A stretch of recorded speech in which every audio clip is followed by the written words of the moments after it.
Good afternoon. Testing.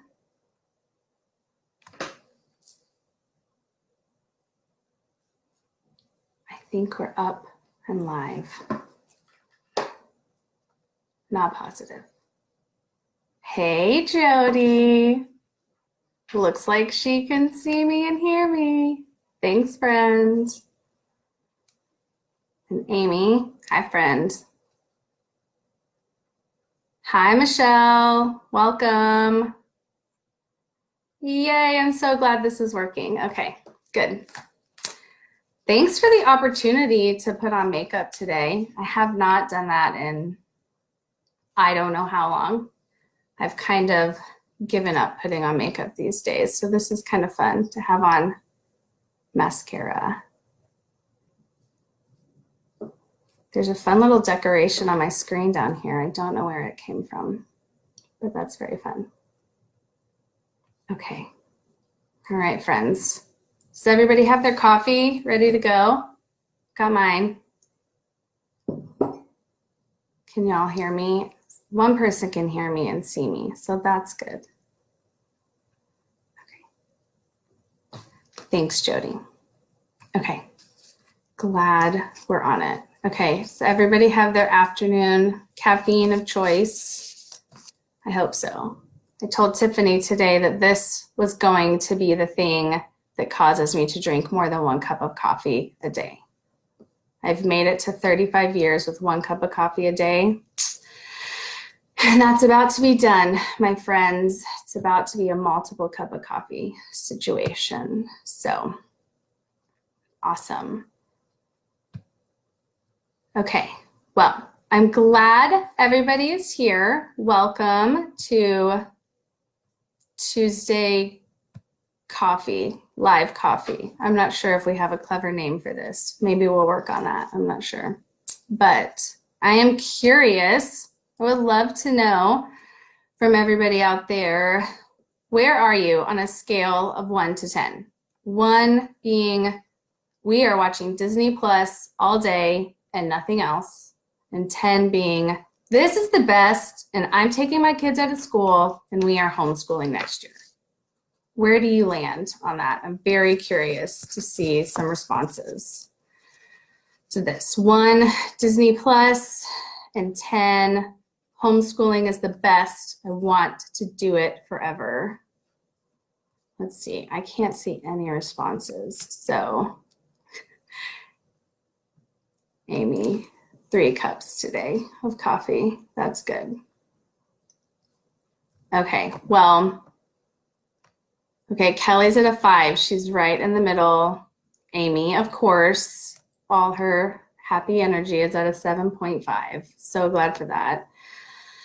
Oh, okay. Well, if you are on the lower half of that scale, I'm really happy to have you here with me because I'm definitely on the lower end of that scale and I have been homeschooling for 4 years. So, I would love to introduce myself really fast. For those of you who might not know me, I'm the Women's Operations Coordinator for Irving Bible Church, so I do lots of the operations, so you don't see me terribly often. I am married to Byron, and we have 3 children, Charlotte, who is 8, Louisa is 6, and Everett is 3, and they keep us very busy. And I've been homeschooling for 4 years. So just a little introduction to me. I love to give advice and tips and tricks. I love to feel like I have made somebody's life easier and fixed their problem, but that is not what we're here for today, unfortunately. Well, not unfortunately, it's good, but I'm not gonna do all those tips and tricks today because I don't think that's what we need. I think we need some encouragement. I think we need some perspective because I think what we have right now is a really amazing opportunity. So I hope we all leave after the next couple of minutes just feeling really encouraged and maybe even a little excited about what we get to do in this crazy season that we're living through. So like I said, I kind of wear a lot of hats. I work part-time outside of the home.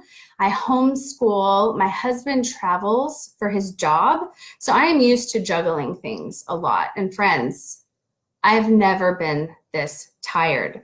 I am so exhausted. Like what we are doing and living through right now is just incredibly hard. And I am tired, as I'm sure many of you are. In fact, the other day I was talking to Charlotte, my 8-year-old, and I was trying to empathize with her. She was having a rough day. And I said, it's okay that you're tired, baby. We're all really tired. Mommy is very tired. And she looked straight at me and she goes, I know you're tired. You have very dark circles under your eyes.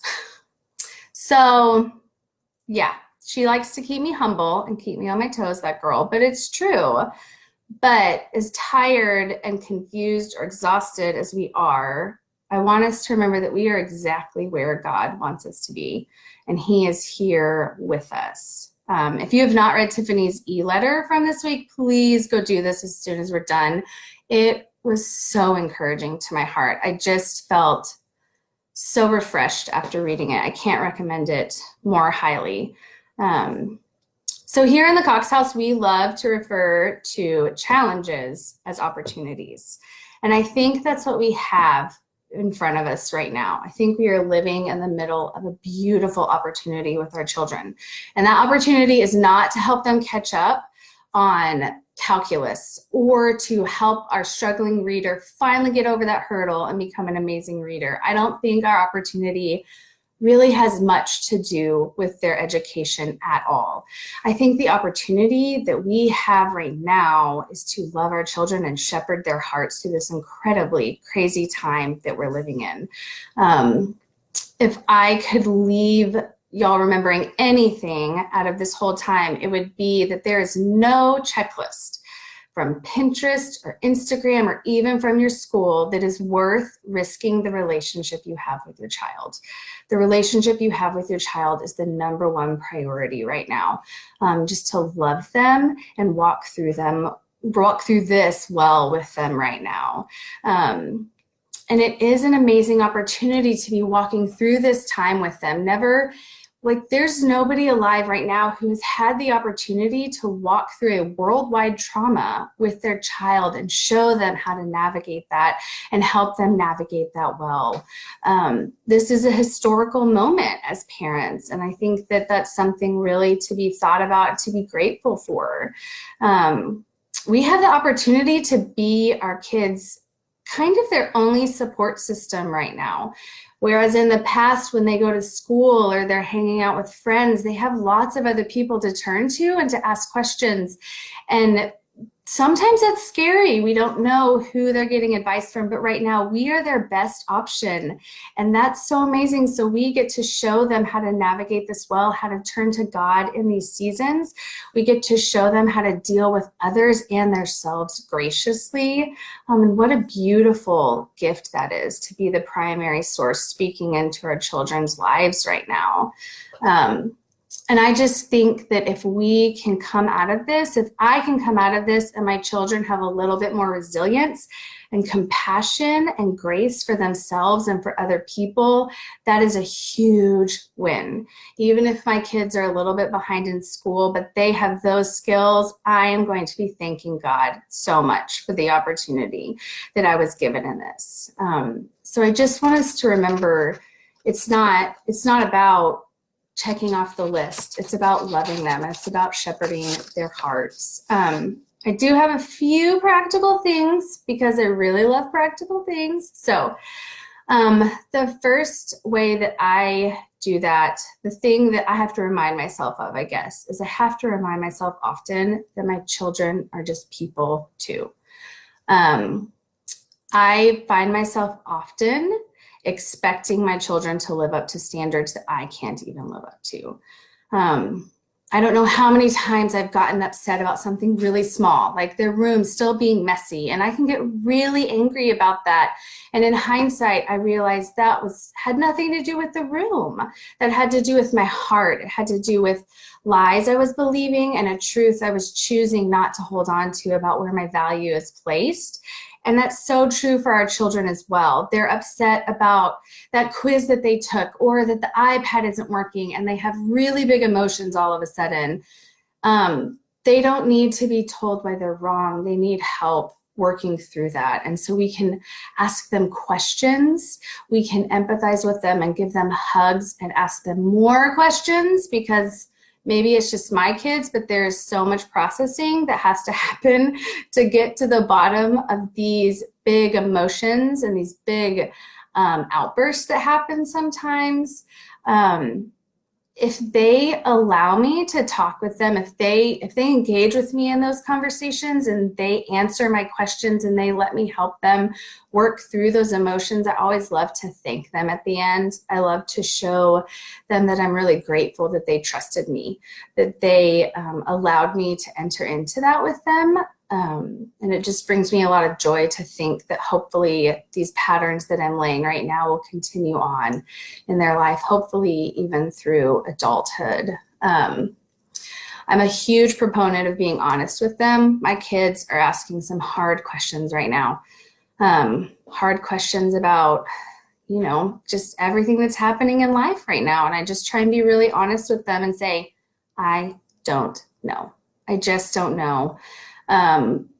And I think that they really value that. And I think that allows them to trust me more, to know that I'm not just going to make up some kind of answer to try and fix their problem for them.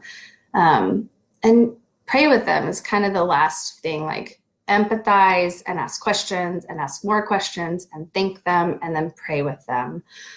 This is how, on my good days, definitely not every day, I try and work through these big emotions that we feel and that we express in my house. Another super easy practical thing to do, we do this throughout our whole homeschool year and a lot right now. If the day is just rough, just stop, just read a book out loud to them. Any book, a picture book, a chapter book, it doesn't matter. There is endless research on the benefits of reading aloud to children, all the way through their teen years, even. Cognitive benefits, actually benefits for being able to apply math skills. Like, it's amazing. So we just pause and we just read a book together when things go really bad. And I truly believe that it says a lot to my kids when I'm willing to put my to-do list aside and say, you know what? This is not good for you. And so I'm going to let go of my desire to accomplish this list. And we're just going to sit and we're going to be together. I think that shows them a lot of love. And I think that allows them to trust me a lot. And then my last tip, this is my favorite one. I do it a lot, backwards planning. So it's exactly what it sounds like. At the end of the day, you write out what you actually accomplished that day. And I think 9 times out of 10, I'm really surprised at the things I did accomplish. Even though my original to-do list did not get done, then I can look at this list and realize, you know what? I missed that math and I missed a whole lesson of English today, but I was able to sit down and have a face-to-face conversation with my child and connect with her heart and let her know that I am here for her and I want to answer any questions that she has. And it allows me to go to bed feeling so much lighter and more at peace and understanding that I took the opportunities that God gave me. And then hopefully that allows me to start my next day on so much better, just with a better mindset and a better attitude about how it's going to go. So I hope that you all are just really encouraged. And like I said, maybe a little excited about the opportunity that we have right now with our children, small children and grown children. If we have college-age students in our house, even, I think these things are always true. And I just hope that you feel free to come to the table as your authentic self. Like, God is not surprised that you are the person your child is with during this self-quarantine, social distancing time. He put you there, exactly where you're at right now with that child, and He is with you in it. He's not going to leave you, and He's going to give you what you need. He has given you what you need. So I'm praying for all of you. I'm just really excited to hear the stories that are going to come from this, to hear about the relationships that have been just deepened and enriched through this time. I truly believe that God can and will do that, and I'm really excited to hear about those things with you. Also, if you want some tips and tricks, just let me know and I'll set up a Jitsi call and I'll give you all the information. Thanks for joining us on Thursday Coffee's live coffee. Who even knows what this is? But I'm really glad to see you all here. I hope you're doing well, and I'm excited to see you all in person very soon. Bye, friends.